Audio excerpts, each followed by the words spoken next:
সামান্য একটি ভিডিও বানানোর চেষ্টা, আর তাতেই মুহূর্তে শেষ হয়ে গেল একটি পরিবারের সবকিছু।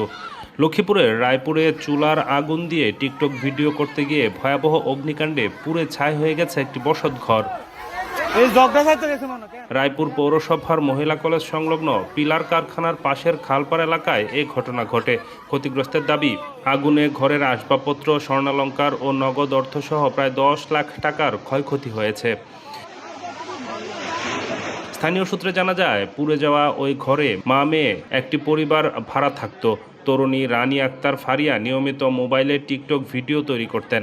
ঘটনার সময় পরিবারের অন্য সদস্যরা বাইরে ছিলেন। এ সময় রান্নাঘরের চুলার আগুন ব্যবহার করে ভিডিও ধারণ করতে গেলে হঠাৎ আগুনের সূত্রপাত হয়। মুহূর্তের মধ্যেই তা ছড়িয়ে পড়ে চারদিকে। স্থানীয়রা আগুন নিয়ন্ত্রণের চেষ্টা করলেও ততক্ষণে ঘরের অংশের মালামাল পুড়ে যায়।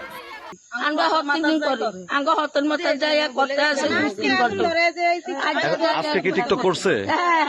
আপনারা দেখছেন? আচ্ছা,